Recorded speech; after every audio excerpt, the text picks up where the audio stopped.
Ito, hindi ba nangyayari? Alam na ni Jesus, naiisip niya na, ito na yung mga, wala pa yun.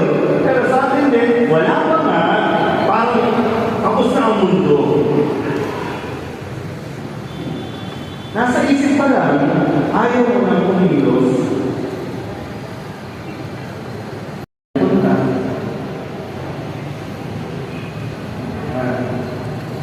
Saan pumupunta yung mga asawa ninyo? Batakan. Saan pupunta? Magpapawa. Wala nang kamamisis. Parang lahat na lang ng tao doon, ang tingin sa kanya, yung ilusgahan sa lungkot, lahat na. Sino hindi babagsak? Okay lang, minsan maging hindi okay.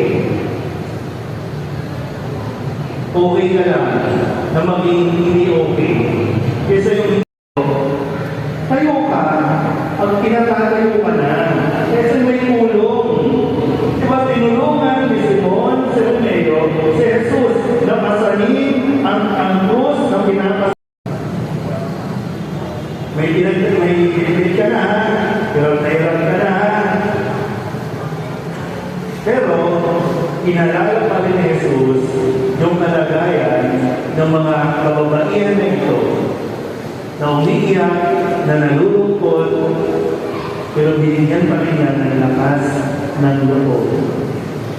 Okay, pag ikaw may pinagdaraanan, okay lang. Pinapasan yung krus, okay lang. Sige. Hindi pa nakuntin. Inilahat pa ni Jesus yung kanyang kamay at nagpapakot pa siya sa krus. Pero nung nagsalita, yung nagtitikang magnanakaw, sabi Jesus, diba? Isama mo ako sa paraiso. Sasama, hindi nga ako makalis dito. Sasama ka.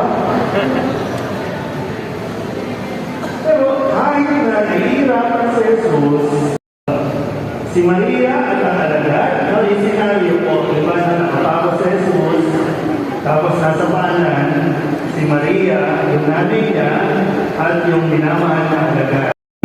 Grabe yung kanyang pag-iyak. Dire-diretso, nakakapagod, walang pahinga, diba ba?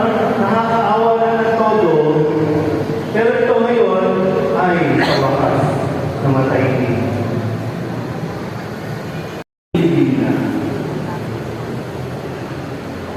Yung sinasabi ng mga kapatid, ilibig na yan.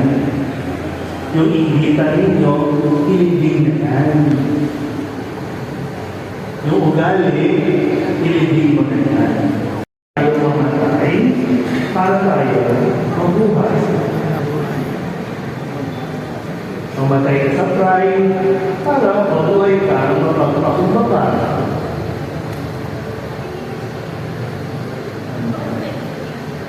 Hindi nagtatapos